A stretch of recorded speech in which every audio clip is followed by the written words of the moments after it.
Hello everyone and welcome back to yet another video. Today we're gonna do quite an interesting video, which is going to be a research. Can artificial intelligence find bugs on bug bounty platforms which are open source? For this video we are gonna use an AI called Gemini CLI because this AI provides you with 1000 free tokens, I believe, per day, and it's quite a lot. It's going to be, I believe it's going to be enough for our video. At least I hope so. And this tool is basically a command line tool that we can install into our Linux. And why are we doing that?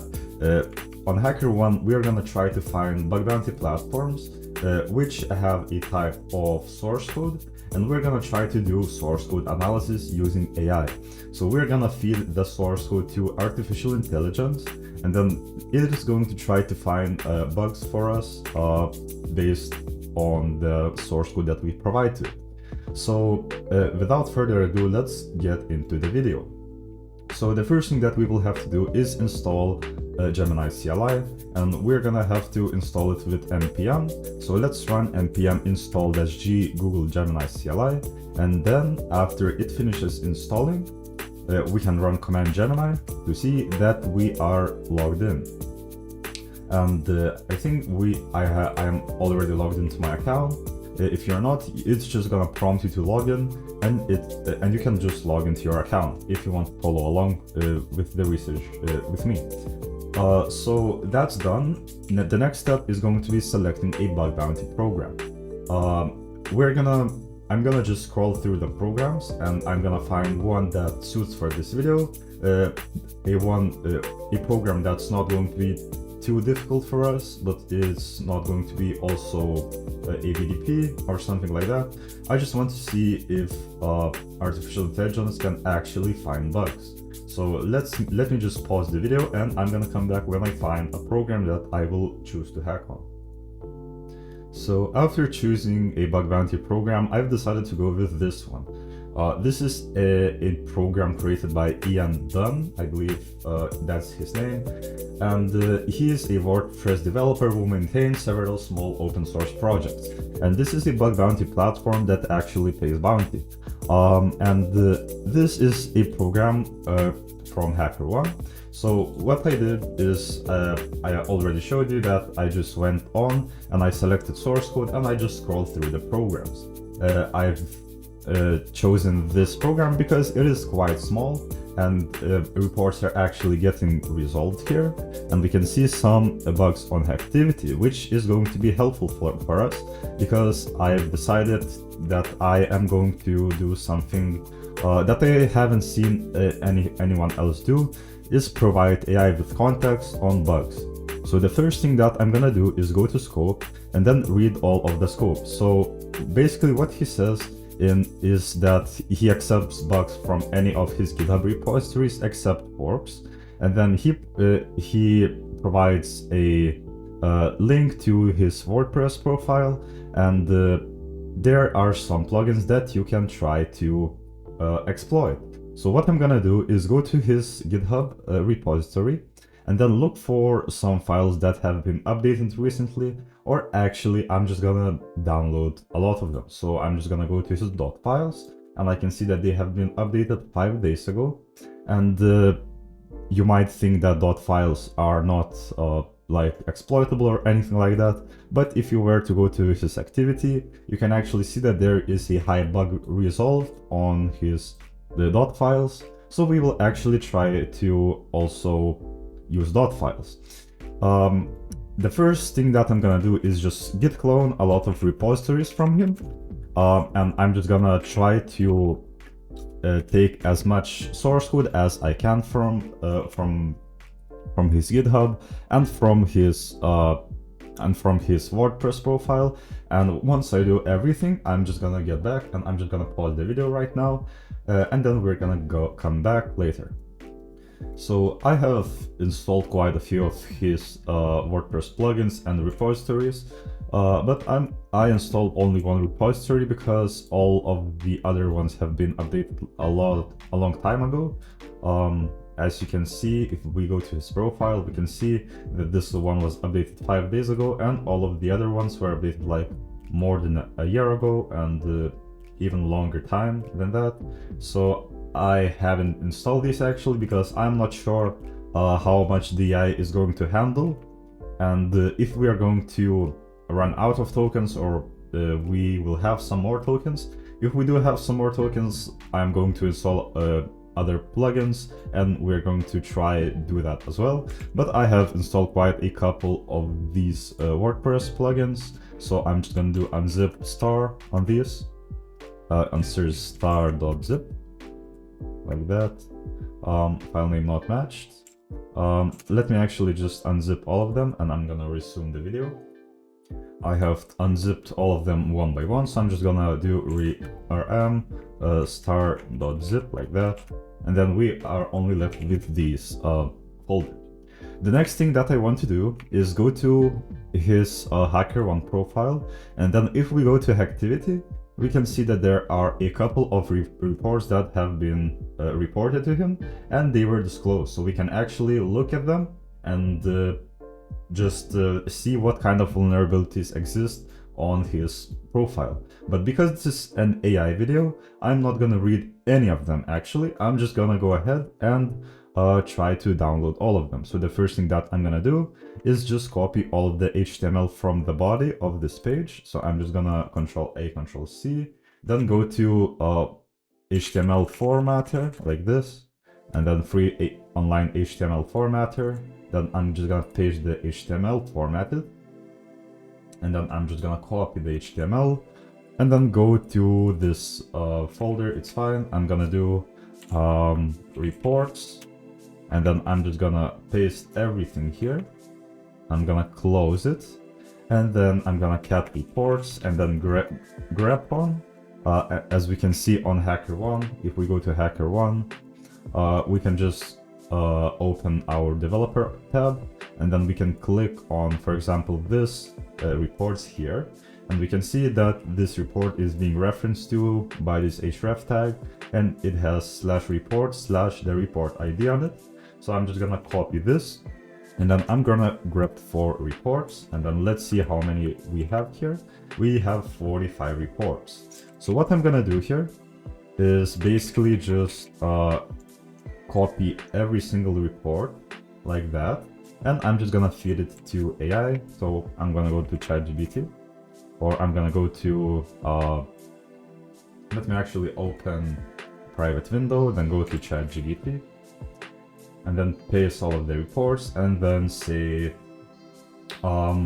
give me all of the reports as links for HackerOne, like that. And then let's see here.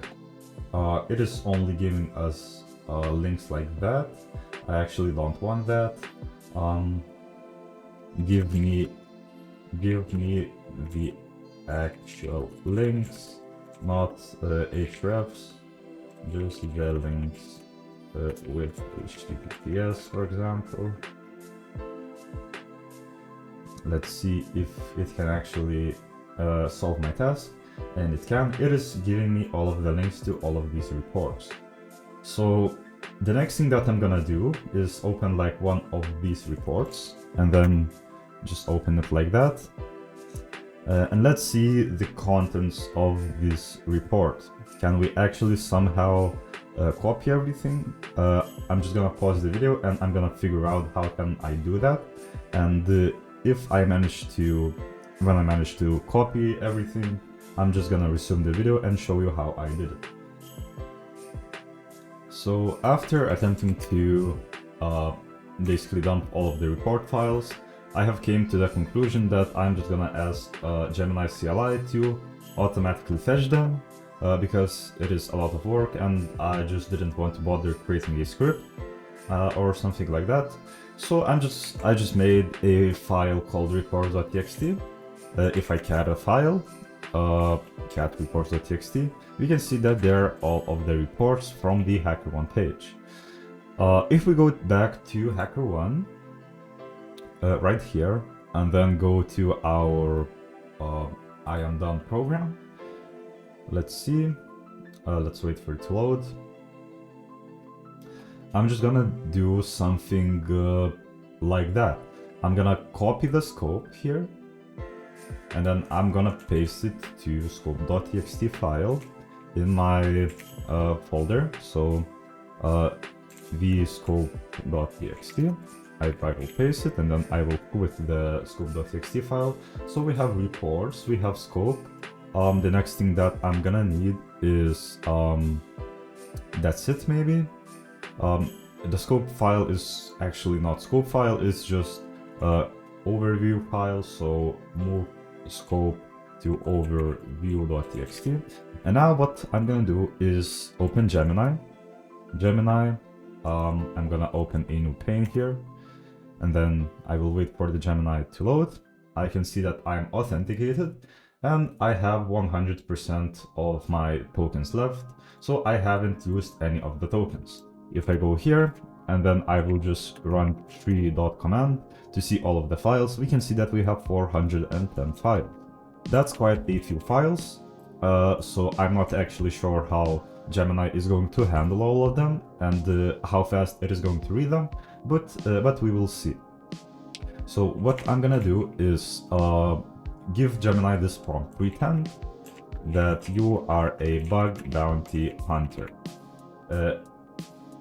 In a scope.txt file, or actually it's now overview.txt file.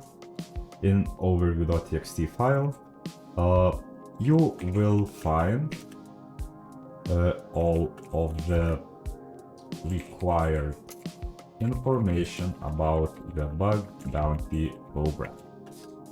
In other directories, in here you will find all of the files that you need to test.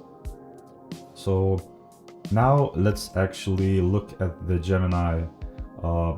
Let's see, I believe we have to do something like specify the path that we want to give it. Let's see, type your message or add path to file. So can I actually just do read all of the @/ like that maybe? All of the files at @/ and find bugs that would be applicable to this bug bounty program. You can also reference all the reports which are stored in reports.txt file. So we have given Gemini this prompt, and it is going to look through all of these files, at least I hope so, and then report bugs to us that we can report. So I'm actually going to say to it, if you find any bug at all or any lead, please report it to me immediately and don't wait to finish researching everything here. So if it is going to find a bug, it is going to report it to me instantly without waiting for it to finish scanning all of the files. So I'm actually going to copy this prompt here. It is not going to copy for me prettily, very pretty, but whatever. And I think I'm just gonna click on enter, and let's actually see what it is going to do here. We'll attempt to read these files, processing files. Let's see.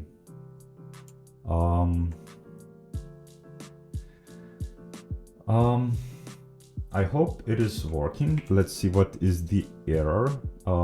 It says error undefined. I think it is okay. So I'm just gonna pause the video here and I'm gonna see what it says to me, and I'm gonna report it to you once something here happens. So after running it for some time, I realized that it is making errors and it is not really doing anything. So what I did is I transferred all of the files, all of the modules that should be tested into target directory right here. So if I cd to target like this, we can see that there are all of these directories that have to be tested. So, and in the payload for Gemini, I've changed at // to at target, so it is going to test target directory. So let's hope it actually works now. Let's see. It's processed files, 384 files, and it skipped a couple of files because they are PNGs or GIFs. And we can see that it is actually doing something now. And I hope that in like a few minutes we're going to get some output here. I'm actually not sure. Let's hope. So I'm just gonna pause the video here again, and we'll resume while something happened. It says identifying the vulnerability, so maybe it actually is doing something now. So I'm just gonna pause the video and I'm gonna resume once something happens. So after running this Gemini CLI tool for quite some time, it has identified a couple of vulnerabilities that I have already checked. So we still have 39% of our LLM tokens left here, so I can still run it on some more projects, and that's what I'm gonna do. But for now, let's just go over for what it found. So the first thing that it says it found is a vulnerability, which is CSRF in OpenID Connect server, which allows automatic authorization of malicious clients. And it goes over which snippet of code is vulnerable to this CSRF. And then if we go down, we would see a proof of concept, which shows how to exploit this vulnerability. But the problem is that the LLM failed to recognize that this vulnerability is not actually exploitable. And after checking it myself, after installing the OpenID Connect server on my own client and generating every like credentials and everything, I've came to the conclusion that this vulnerability is not exploitable due to how it is implemented in the application, in the WordPress. So this proof of concept is in theory working because the client is failing to recognize that the client is failing to verify the CSRF token or anything like that. But in reality, we can't really exploit anything like that because it is just not working, because cookies have same site like restrictions, and we cannot exploit this CSRF vulnerability because because the cookies are only allowed from the same site. So this vulnerability could be exploited in theory, but it has to be chained with a lot of other vulnerabilities, and it is just not really applicable for bug bounty. The next thing that it identified is in plugin compassionate comments, and basically what it says is that this plugin exposes the API key of Google because it fetches the API key on JavaScript, which is stored on client side, and anyone who just accesses a JavaScript page can see the API key, like the API token. So I installed the compassionate comments plugin and I activated it, and then I went over the details of how to exploit it in the proof of concept. It says to install the plugin, enter the API key, and then we can see the API key in the JavaScript on the client side. The problem is that if we would go to this page, WordPress admin options for the compassionate comments plugin, and then just paste it here, we would see that it says it's very important that you restrict your API key to your server's domain name, IP address, or the other unique identifier. If not, it's likely that the key will be abused and the plugin will stop working. So this is not a vulnerability because here is this warning, and if there is this warning, that means that the creator of the plugin has recognized that this might be an issue, and is just saying that you should restrict your API key to your server's domain or IP address. So this is not a valid vulnerability as well, because the creator of the plugin has recognized this, and he just put a warning here that your key will be visible to anyone accessing the web page, and that this is just your responsibility to restrict your API key to your IP address. The next thing that it identified is this vulnerability here, which is reflected XSS in this plugin.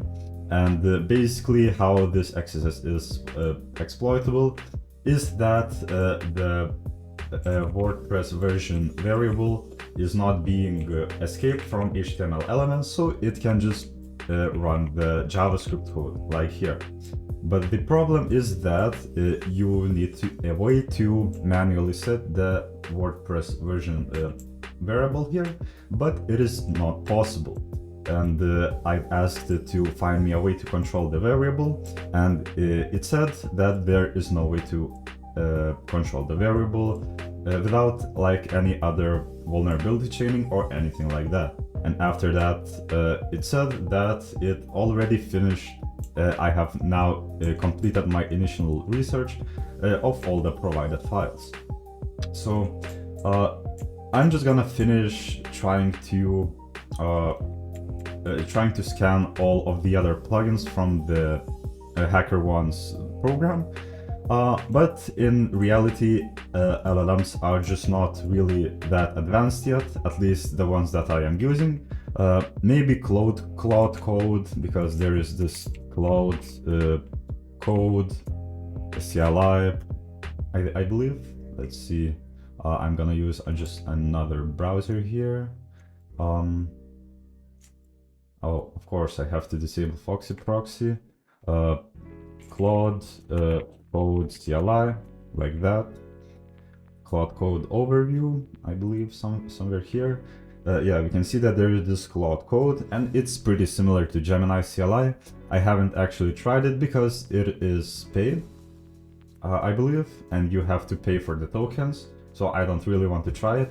So basically, there are a couple of these LLMs that you can use on your CLI, and maybe at some point in the future these LLMs will find vulnerabilities. Of course, if you were to give them a project that has a lot of vulnerabilities, it would most certainly give you a vulnerability that you can report. But for bug bounties, I don't really think it is feasible to use these LLMs.